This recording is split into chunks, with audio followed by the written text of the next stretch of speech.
For today's video, I'll be sharing my experiences with the Fluval FX2 canister filter after using it for a full year. I've already published a comprehensive review which I'll link in the description, so this video will focus on how it's performed and my thoughts on it after using it for an extended period of time. I want to quickly clarify that this video is not sponsored in any way and I purchased the filter with my own money. If you're short on time, here's a quick summary of the video. In my experience, the Fluval FX2's performance is excellent and I haven't had any issues with water parameters in the aquarium that I use it with. However, looking back, I probably wouldn't choose it again because I run it on a 40 US gallon or 150 litre tank, and I do think there's other cheaper, easier to maintain options on the market, but it's still an excellent filter for larger tanks. So getting into the video, and I want to start with one of the most important factors, performance. This filter is an absolute powerhouse, offering more than enough space for any type of filter media that you can think of. Initially, I found that the included Fluval ceramic media was a bit of a pain to clean thoroughly on a regular basis, so I ended up replacing it with some 30 ppi foam inserts that I found on Amazon. Now 100% of the media in this filter is made of foam, proving that foam alone can do the job of handling both mechanical and biological filtration. I essentially think of this as a far larger, more powerful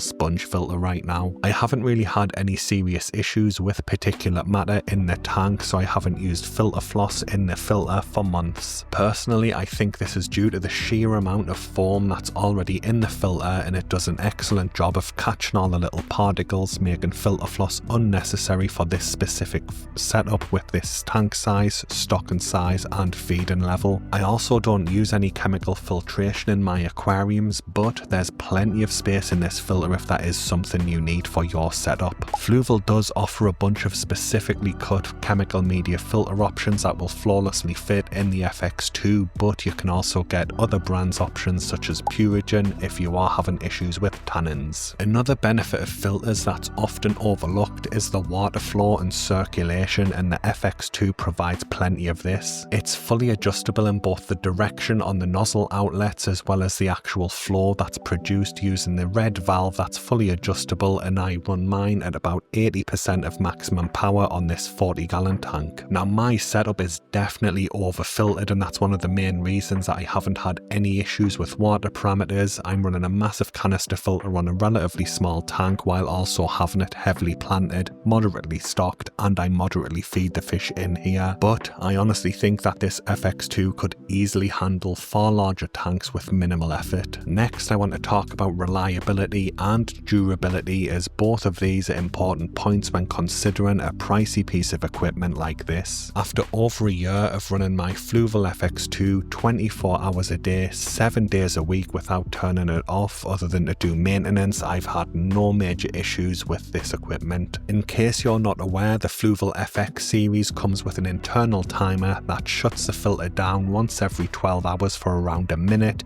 to purge any trapped air that's in the filter, and this feature still works flawlessly to this day. The only time I've noticed any reduced flow out of this filter in any way is when I, as a fish keeper, have skipped the regular maintenance and allowed detritus and other gunk to build up on the media, which restricts water flow and reduces the actual amount of water circulation it can produce. I've also spilled water on the power inlet of this filter countless times now, but it's never caused a problem. I try to service my FX2 once a month, so I remove the hoses and the screws frequently, and I've never had any issues with either of those either. Additionally, I use smart plugs on my heated tanks to monitor the winter power usage, which also gives me a rough idea of how much energy the FX2 consumes, and in all honesty, it barely makes a dent in my electricity bills considering the size of this filter. Next, I want to talk about noise levels, as this is an important factor for a lot of people. I spend a lot of time in the same room as my Fluval FX2 as I work from home, usually around a meter or maybe 2 meters away from where I keep the filter. Now, after a year of having this filter, I might have just become accustomed to its sound, but honestly, I don't think it's loud at all. I can easily do my work or any other other tasks without it distracting me or having any effect in any way. Depending on how recently you've done your maintenance, you may hear bubbles releasing when the filter shuts down every 12 hours for that 1 minute to purge the air, but that only lasts for a short period of time. Once all the air is expelled out of the filter, the FX2 is basically silent. That said, just like any other filter, if you let your filter media inside of it get clogged, the unit will get louder as water struggles to flow through it, and this is one of the reasons that I switched from the included ceramic media to foam. Foam is also easier to rinse and squeeze out when needed, and in my experience at least, it doesn't clog as frequently as ceramic,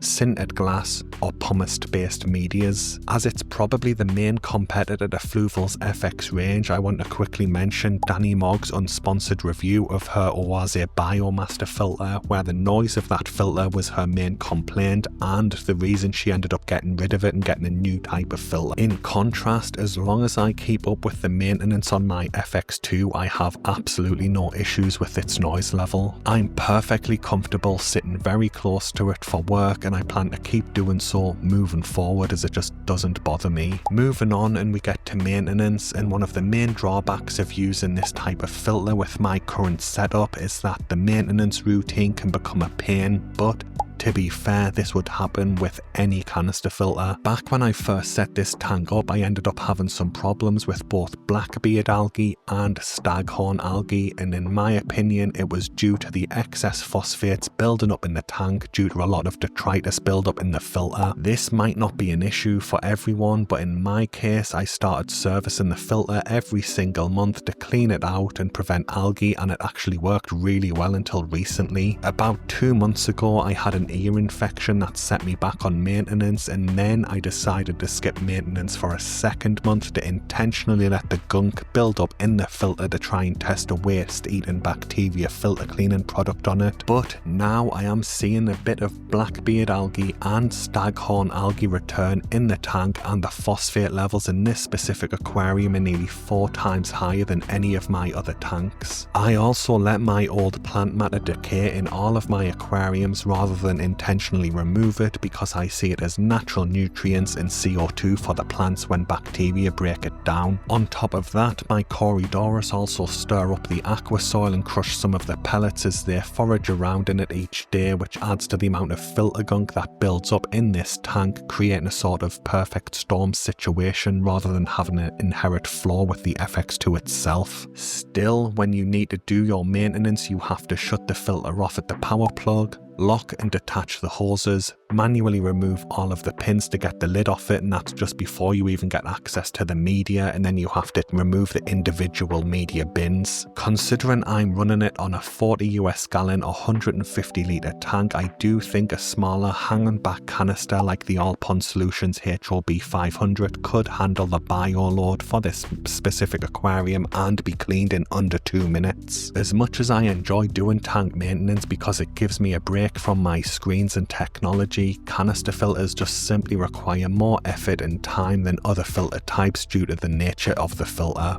If there's one thing that I'd really like to change about the Fluval FX series, it is that adding a quick release pre-filter system similar to the one that the Oase Biomaster line have would be handy to reduce filter maintenance time and filter maintenance frequency. Moving on, and I want to touch on some practical observations that I've had for the filter. Back when I initially set this up, I cut a length of foam to place inside of the intake to try and keep my shrimp out of the filter because I keep shrimp in all of my tanks. In short, this totally failed, and every time I did filter maintenance there was always a couple of shrimp in the canister that I had to return to the aquarium. As you can see in this clip, this isn't due to the filter's suction pulling the shrimp in. They can easily walk over the intake, grazing on algae without issue. Shrimp seem to have just been actively trying to get into the filter and going on a little adventure, so I ended up removing the foam that I placed in the intake, and I haven't seen much of a difference in the number of shrimp that I find in the filter when I do maintenance with or without that piece of foam. But it would be nice to have some sort of fine grid over the intake to try and keep shrimp or fish fry or anything anything small out of the filter. Moving on to the next observation, and to my understanding, the larger FX4 and FX6 filters in the range have a way to drain the filter without needing to open it to reduce its weight for maintenance. I know that the Fluval FX2 is the smallest filter in this range, but it's still pretty heavy and awkward to move when full, so I do think that keeping that way to drain the filter without having to open it would have been handy. As I mentioned earlier, I also wish that the FX range had some sort of easy to remove pre-filter sponge similar to the Awaze Biomaster range to just make filter maintenance so much easier. The next point is that the media layout in this filter is a bit of a pain because it's not a standard top to bottom or bottom to top system. It uses a ring design. This means it can be difficult to customize the type of filter media that you use in the outer ring if you're wanting to customize the order of filtration for your specific setup. Thankfully, the central circle in this filter can hold plenty of different media types all at the same time, but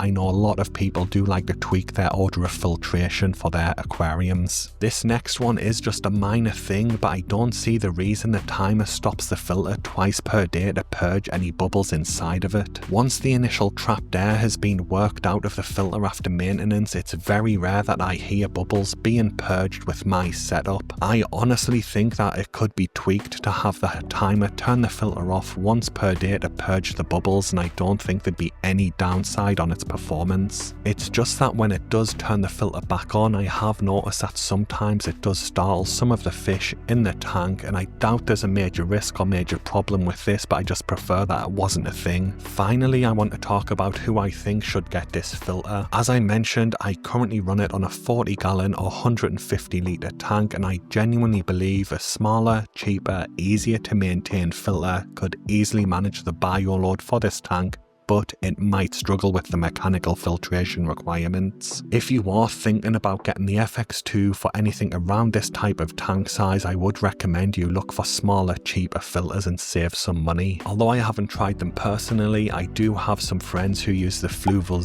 07 range of canister filters and they are happy with them, but like I mentioned earlier, I do think the cheap All Pond Solutions HOB 500 could do the job on this tank with relative ease, but it is a pain to find outside of the UK these days. In my opinion, the FX2 would be an excellent filter, especially if you're using larger tanks or setups that have high waste fish or heavy stocking. Fluval rates it for use with aquariums that are up to 175 gallons or 750 litres. Even if you use the common rule of half in the manufacturer's recommendation, that still comes in at 87 gallons or 375 litres. If your aquarium is on the upper range of that scale, I really do think that the Fluval FX2 could be a solid choice and a great investment. I originally bought mine for use with a planted 55 gallon tank that I was going to build months after buying the filter, but that has fallen through because I'm having some space issues and I just don't have the space available for a large tank.